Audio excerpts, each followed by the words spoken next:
back, everyone. Thank you for coming back. If you're back or if you're here for the first time, thank you for coming. We're back from our lunch break and our OWCC break, but we're here now going farther into our bracket dividing. We've got Converse versus UK Blue, and as you can see on the winners bracket, and I believe on B Stream we're going to be seeing Ball State University versus Miami University of Ohio. Yeah, we have got, honestly, just round 2 of winners bracket. We've got some insane matchups. Our number 1 seed Maryville University going up against Ohio State, and of course we have the result of round 1 of losers matches. Unfortunately, we do say goodbye to some teams at this point in the bracket, but you should be looking forward to Blinn, South Florida, Cincinnati, and Ohio State Gray taking the stage in just a little bit. But we have to play round 2 of winners before we get there, and I gotta say, we did see Kentucky Blue a little bit earlier on today against Kennesaw State. It was a great win for that team. But now they're going up against Converse, a team that won this event this time last year. It is going to be a whole different level of competition that they're going to have to play up to. Yeah, definitely. And it's going to have to come off the back of the tank player for UKY. We've got Andy's stats from their first game. And, I mean, look at that. Look at that. Five deaths per 10 minutes is pretty good for a tank roll. For a tank roll, and I think he was playing Wrecking Ball for the most part. So really easy to get caught out on Wrecking Ball. Especially, you know, you don't have very many like personal shields or stuff to block damage. You just have to be really good at knowing where all the health packs are, being able to avoid damage, get out when you know that you can't stay in for much longer when you're getting focused down, and did a really great job of that in Kennesaw, and was able to open up a lot of space for those DPS, Hele, and Aspect Cisco to get a lot of work. But I gotta say, the thing that I'm most impressed by is that smile. My goodness, what a stunning young man. What a stunning young man, indeed. And, well, we've got them up on the board there with their coaches, Samito and the Grand Central there for their help to obviously coach them through this tough matchup against the number 2 ranked team in this tournament, Converse, there on stream. Yeah, and I got to say, there was a little bit of a scare here in the first round for Converse when they ended up losing a map to the number 15 overall seed Cincinnati off stream. There was a little bit of a, oh my gosh, is this going to be the monumental upset of the day? And luckily Converse were able to recover. They were able to get back to it, and they got themselves the win to get themselves to this match right here. But I gotta say, that did put, I'm sure that put a little bit of fear into the hearts of Converse and being like, okay, we've got to take this a little more seriously, a little earlier than we thought. So we'll see. I'm curious to see how they approach the start of this game, whether they're going to maybe have their feet off the gas a little bit, or if it's going to be go from the start, in which case Kentucky's in some trouble. Well, I can tell you one thing, and I know for certain that their first map is going to be Oasis here, as you can see. And again, like all control maps, it does bode itself well to one specific comp, but you can see a wider range of them. I feel like Dive is probably the best comp that we're probably going to be seeing in this map because of the city center and university. Not at university. The other one, the one with the high ground on top. That part. Yeah, I think that's Gardens. That's what it's called. That's my biggest thing. Remembering the names of the sub maps of Control. It is difficult. Like, I could remember almost every every ability name. It's just the sub maps of Control are the hardest things to remember for me. It is going to be, it's always tough, right? I just learned the ones for Antarctic Peninsula like 2 days ago. Oh, and goodness, even that, like, I'm still a little bit iffy on. But here on Oasis City Center, we do have 2 very different styles of comp coming out initially. Kentucky are going to be coming out with that Wrecking Ball composition that we saw a lot of in the first competition. I'm curious to see if Aspect is going to stick on the Symmetra or if it's going to be just a quick DP out of spawn and then swap over to something else. Yep, swap over onto the Tracer, get that flankers in play. Meanwhile, Converse going for a very traditional kind of brawl comp, except for quicks on the Ramatra instead of Orion. Yeah, I'm interested to see how they play this. It is very it toes the line between a brawl and a poke comp because of how Ramatra plays with the change in the Nemesis form. But we'll see how it works out for them as they're walking to the point. They're having this Vortex coming out from Quicks there, trying to get things underway. Still just looking for that first pick.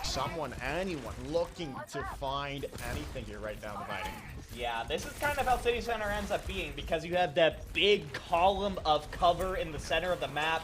It's a lot of poking in and out and trying to find openings, but both teams doing a really good job just kind of playing around the center of the map. You see, you got Converse just kind of sitting in the middle because they want to try and play it up close. Meanwhile, Kentucky are more than happy to keep their distance with the composition they're playing right now, but Converse was able to take point. Kentucky weren't able to tiptoe on and off point forever. And so because of that, Converse do take first point control, and it is up to Kentucky to go in on them. Yeah, now Hammer finding the pick onto Aspect. It should wrap things up fully for this first fight. As Healy goes to spawn as well off the back of a nice shot from Orion on the Baptiste. Yeah, very nicely done there. And now this is where things get a little bit more iffy for Kentucky, because now that they don't have initial point control, they have to push into a composition that is very good at short ranges and is going to be very good at keeping this space on the point, especially when it comes to City Center in particular, because like we just saw, lots of natural cover, you're going to be able to stick around it. We'll see if the Kitsune rush gives them the aggression they need. Yeah, and the slam coming in from Andy as well. There's a lot of damage coming out on the Converse, but that may well from Hammer there, still keeping them up and healthy, able to get that healing in from Orion. The Immortality Field no longer available, but the Blizzard on the board there. Quicks finding Healy, and the Deadeye finding Mad Jax as well as Converse yet again find this fight win. I will say, though, Aspect Tisco takes out Orion, which is most of the healing for the side of Converse. So you're going to get up pretty quickly. You have a lot of fast characters. There's an opportunity here for Kentucky to take a 4v5 if they're quick, and I think that's why you see still Kiwi go back, make sure you are taxiing Orion back, get back as a full bag as quickly as possible, because when Kentucky comes back, they're going to have mines, they're going to have the Deadeye. And they've got to figure something out. It's down to last fight territory, and Andy is so low right now. They need to get him up and healthy, and there they go. They get Garchomp out of the fight, but they need this Mad Jax. The minefield comes in from there. Healy also looking for a Deadeye kill. They find still Kiwi, but still not looking to be enough for UK right now, as Hammer on the Meg finding another pick as the overtime bar is going to tick away quicker and quicker as the Ant Matrix is there. Orion finding the pick on a Mad Jax. The overtime bar still not going down yet. Andy rolling through, but there it should go now. Overtime bar ticks away as Converse take round number 1. I gotta say, the main difference I saw between Kentucky in that submap versus Kentucky in their first round matchup against Kennesaw is that Andy was getting focused down a lot faster. Again, did a really great job of knowing when you were about to go down and getting out of dodge, but compared to Kennesaw, was forced to go back and find health packs to get your health back a lot faster than in Kennesaw. And when your Wrecking Ball is out getting health packs, that opens things up for the side of Converse to be able to take those fights without the tank on the other side. This is going to be interesting, though, because when we go to University, the most closed-in submap of Oasis, that is going to force Kentucky to play just a straight-up brawl composition. We've got the Reinhardt and an early pick for Andy onto Hammer. Maybe the Reinhardt was what they were missing. Yeah, that's a great pick. Hammer going down now. Kentucky can take this defensive positioning and stop any real ingress coming in from Converse for the time being. They should get this, at least start to get the capture percentage before they can really try to take the point away from Kentucky at the moment, and they do. They get it before real any contest comes in from Converse. So now they're coming in with a Ramacha. Quicks looking to come through as Hammer, and Quicks start things off for Converse now to open things up fully for them to get onto this point and get the capture percentage back into their favor before it gets too up there for University of Kentucky. Huge fan of the support line of Converse there. Kentucky went all in trying to take down Quicks, but was able to get that protective shield up, got the healing from the Baptiste, and in fact Orion is going to have Amplification Matrix this fight already. Couple that with a Blizzard from Hammer coming up in just a second, and this could be deadly. Oh my god. Already a Blizzard? Hammer, what is the damage Hammer output? What is the damage output? The Amp Matrixes are dueling on the point currently, but the Shatter coming in from Andy. There's no real follow-up there, though, from University of Kentucky, which is desperately they need right now as the Blizzard now comes through. Butters finds Hammer, though, but it just doesn't seem to be enough for them to swap this point over, because Guardshop on the Cassidy finding 2 picks as Converse continue to hold strong. The silver lining here is that you do have a Blizzard now on the other side. Aspect Cisco has it ready, and then once you have people frozen up, Heli can knock him down with the Deadeye, and you have a beat as well in case things get hairy, because still Kiwi did use it on the side of Converse. Well, Converse does have is some really nice zoning and offensive tools in the Deadeye and the Annihilation. You're going to have to fight through at least one of those. With the Deadeye coming in early on from Healy there, looking to find someone. They find still QB out of it, but Andy's traded back immediately, and the Deadeye finds one of their own. As the Annihilation popped by Quicks on the point, the team kill goes through for Converse. My goodness. Deadeyes from both sides, but at the end of the day, again, I'm sitting here thinking, okay, this time Kentucky has to have the ults here. They still have the beat and they still have the Blizzard. The only thing you're going to really have on the other side is an Amplification Matrix from Orion, and you don't even have that up yet. So if you go really aggressive with this Blizzard, that's exactly what they do. Kentucky should have a huge advantage. Yeah, but they just sped away. They get Hammer, that is a very big pick, but other than that, they don't get much value from that Blizzard, but they might not need it at all. They pushed back Converse to get them away from spawn, and then they got the follow-up there, which is huge, but it's now up to 99%, Devin. They cannot lose another fight. Simply cannot. Again, because we are still playing in a first of 2 situation, so losing map 1 is massive. Both sides have the Amplification Matrix ready, and I will say there is a big advantage here because now it is Kentucky who has the Amp Matrix to push into Converse. Yeah, and losing Orion is not good at all. Another nice shot coming in from Healy. Going down, though, to Guardshop, but it's still enough of a picks coming in from UKY to keep them in favor. Aspect is so low. You cannot lose Aspect right now. You can't lose both of your DPS. And luckily, we finally get a little bit of healing coming in from Butters. You're going to have to back off, though. And that is going to give Converse a much-needed space to use their Amp Matrix and the Blizzard.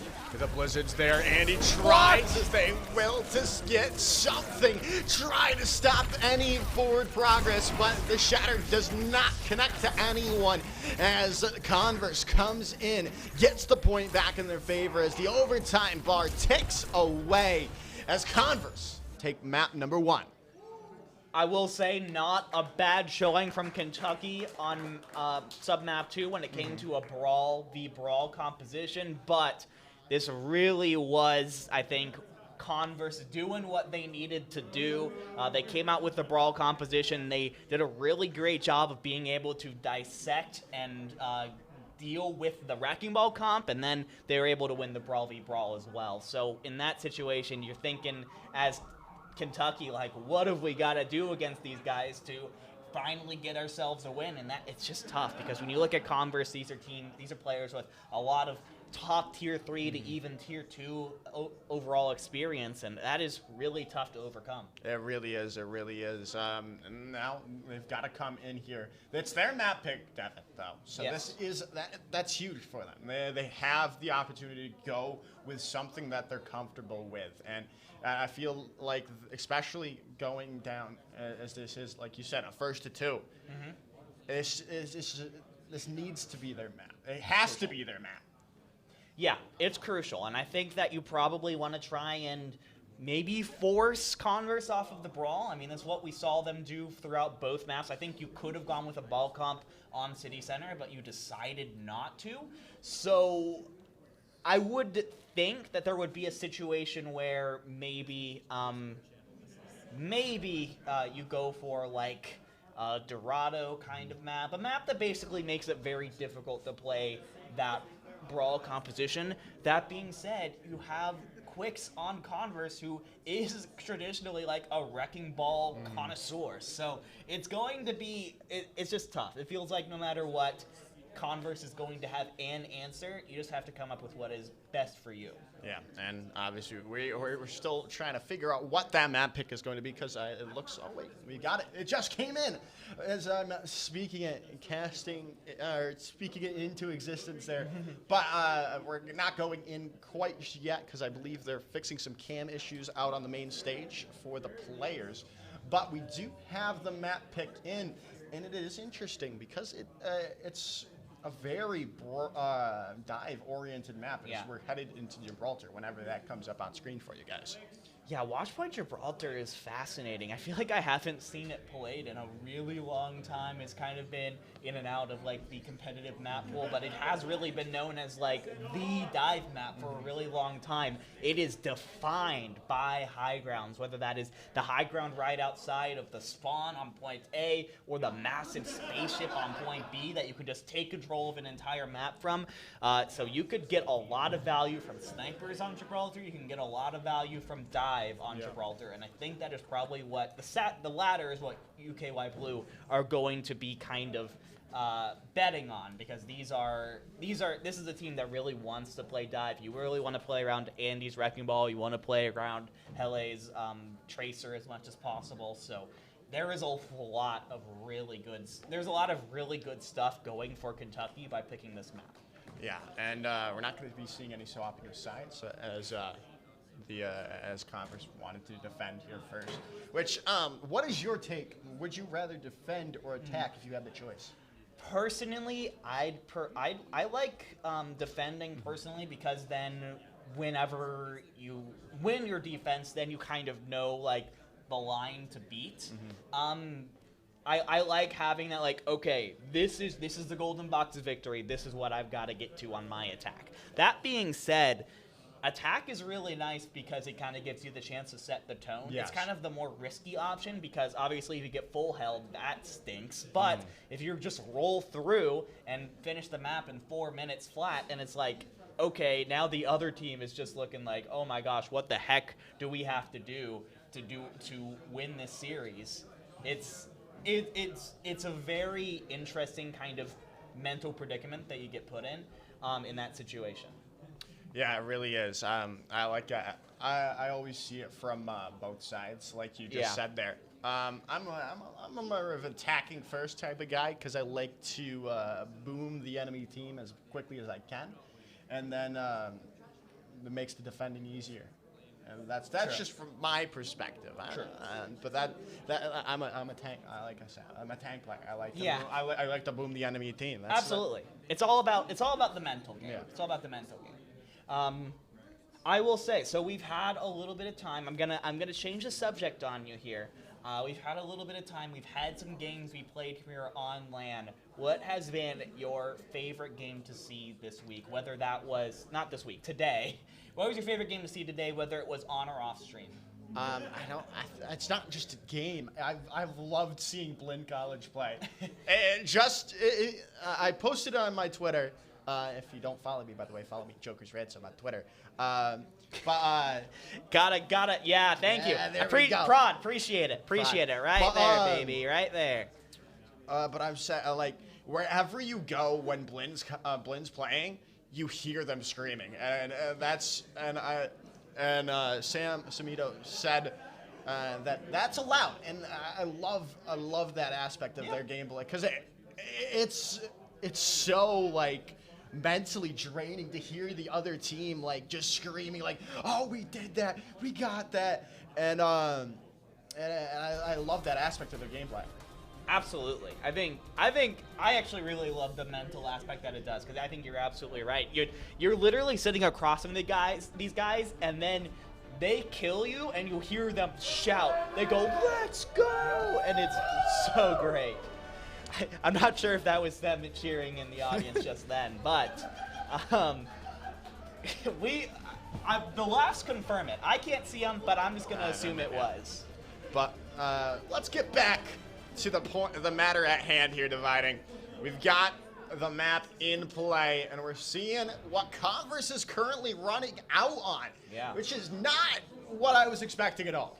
Yeah, really interesting stuff. I actually like the Torbjorn pick because you can set that turret up on high ground. You're kind of expecting maybe a flanker sort of composition, a dive composition. Aspect might swap onto a Tracer after getting a teleport out for Hele, so having that up as kind of a Tracer the turret is actually really, really good. And then you have Garchomp on the D.Va, who, by the way, we got a bit of a role swap here. Garchomp and Quicks swapping DPS and tank, as they often do, depending on what they want their tank to be. D.Va means it's Garchomp tank time, and Quicks is going to be on the DPS. Oh, and it shows why Garchomp's on the D.Va already, sniffing out Hele, who is on the Widowmaker, looking for those angles, looking for those shots onto the squishies. That's not going to be the case when Garchomp is on the case, as right now it's looking good for Converse. Yeah, and you did a really nice job, again, playing really well around these high grounds. I mean, no matter where you go, Hammer is going to be there, is going to be just putting in pot shots on you, and Garchomp is doing a really nice job of just contesting the cart, not letting you get underneath car watch. But there's a 2K from Hele, taking down 2 members of Converse. Yeah, they lost the D.Va, and they found their opening, finding 2 picks, and now opening things up even further. Hammer trying to turn it around, though. Got the pick onto Aspect, and that's going to be rezzed up, though, so that res is no longer going to be available for this next fight, though. What this has done, though, is give Converse a lot more room. I give Kentucky a lot more room, as now you see they're able to take positions on this high ground, and when you're playing a double sniper, the Widow Hanzo composition, that is so powerful. As Hammer comes in yet again, finding 2 picks, Butters and Aspect back to spawn, as Converse coming back after that rough little second fight there. Really nicely done there from Converse. Coming back in when they were pretty much playing on the low ground exclusively, but 2 quick picks from Hammer is able to give the point control back over to Converse as we get under 2 minutes to go. You do have walls coming up from Hele, and you do use them, so gotta be very careful if you're Converse right now, because Hele has wall hacks and is going to pick off your head if you peek out. Yeah, but Converse, rightfully so, not playing in any sight lines at the moment until those walls are gone. As Andy's separate from the squad, can they get them to stay alive? They get the health, but there's still so much damage coming out from Garchomp there, but they almost got knocked in the midst of all of that. It's good for both of them. The self-destruct now coming in, I believe, for Garchomp. Can't find anything but a nice tap to the head from Hammer. It's going to open things up. The magnetic bomb coming out as well. Not going to find anything, but still, they're finding the picks that they need off the back of Garchomp and Hammer.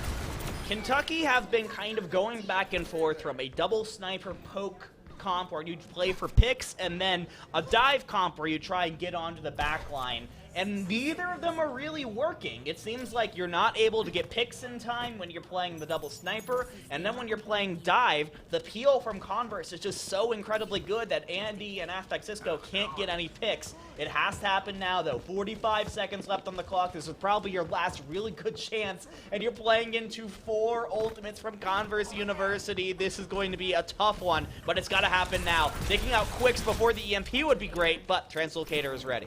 The Translocator out, but still, it's going to buy them a little bit more time, try to build up to something, anything. more than the ultimates they have already, but the EMPs come out, and that's found 2 players for Converse, as that should maybe wrap things up. If it doesn't, it's going to be a very uneven fight for this last fight. You've got fast players, so you might be able to get another touch, might be able to get overtime, and the silver lining is you didn't use any ultimates, so you are going to still have the nano, not the pulse. Aspect Cisco is down, but you got to nano somebody up here if you're Butters. I think you tried to put it on to Andy, but the Wrecking Ball was antied, and that is going to end the attack for University of Kentucky. It is a full hold for the Converse Valkyries, and a trip to the winter semifinals is only a few meters away. Yeah, and it's looking really good for them here. And they took your defensive, picking a defense first to set their goals set their goals low, or depending on whatever, how it happened. And they completed the full hold, and now they're heading in for a pretty short 65 meters is all they have to get here. Yeah, it's really 1, maybe 2 fights that Converse have to win here in order to take the 2-0 victory. It's going to take an insane defensive effort from Kentucky Blue in order to take us to a map 3.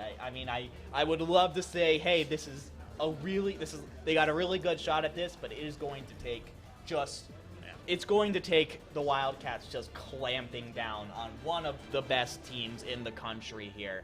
And to do so, they're going to need to depend on Andy to initiate with the roll-throughs, with the pile drives, set things up for Aspect Cisco to get picks with the Hanzo, Hele getting in on the back line of Converse, maybe trying to find out Orion, force the fades out early. Even so, it's just going to be really tough for Kentucky to hold for a full 4 minutes here. Yeah, I was half expecting them to come out on Bastion Torm here. You remember when Overwatch 1, when you just come out, you get that full hold, and then you come out on Bastion Torm just to try your hardest to keep it. Hele's dead. But Hele's dead already. This is not looking good for UK at the moment. They're still buying that time, but as they're pushing through, the nice teleporter from Quicks to get them onto the high ground of UK. They're still, they found Quicks out of that fight, but Garchomp getting the damage done with the Junker Queen, as Orion's just cruising on the cart, looking to finish things out, and I think that's it. No one's going to be able to touch as Converse take the map and the series. A 2-0 victory for the Converse Valkyries, the team that is looking to win 2 Kentucky Overwatch LANs in a row. Seem to be well on their way to doing just that. With that win, they have secured themselves a spot in the winter semifinals. They're going to continue moving forward in the bracket. They're in a very strong overall position, and this game looked really strong. This is actually one of the I've casted Converse several times. This is one of the strongest games overall that I've seen from them. No matter whether they had Garchomp or Quickson on tank, they were very determined. They were very decisive in their game plan, and they executed it to perfection. And I think it has to go back to that round 1 matchup against Cincinnati. They almost lost in that first round, and they said, man, we're done. We're done screwing around. We're going to get to the finals. We're going to get as far as we can without losing. It's going to be difficult, obviously, with the who's also in the winner's bracket coming up. But they will have to play them until, I believe, the winners finals, if I'm not mistaken, because of how the bracket is seeded. Yeah, because Maryville's number 1, they're number 2, so they won't have to worry about that until winners finals. So at least that's a silver lining for them. But let's take a look at that bracket, hopefully, to see if we can see. Yeah, I was going to say, this game was fairly quick. Yeah. I don't know if any other games have finished yet. Maybe not, but we can take a look at who Converse would be playing either way, because we can see who would be the winner of, we could say. But well, I guess no bracket. No bracket yet. I will say though, bit of a silver lining here for your Kentucky Wildcats. They do have to put together a bit of a losers bracket run now going down. There is the bracket, so it's going to be the winner of Ball State and Miami University for Converse up next. Meanwhile, Kentucky is going to fall down, and they're going to end up playing against the University of South Florida in just a little bit in the losers bracket. But we still do have 3 games still ongoing here on the winners bracket before we can get there. Yeah, so they're going to have a little bit of a losers bracket run to make. University of South Florida going up against them. That's going to be a really fascinating matchup. That's a team that was the number 5 seed going into today, and they ended up losing to the number 12 seed LSU in round 1. Was able to recover a little bit with a win over Oklahoma, but that's going to be a fascinating matchup. We are going to probably lose a very high caliber team in that match. Yeah, definitely. And, well, we'll see that eventually. But we're going to head to a little break here. Don't go anywhere. More fantastic Overwatches right after this short break.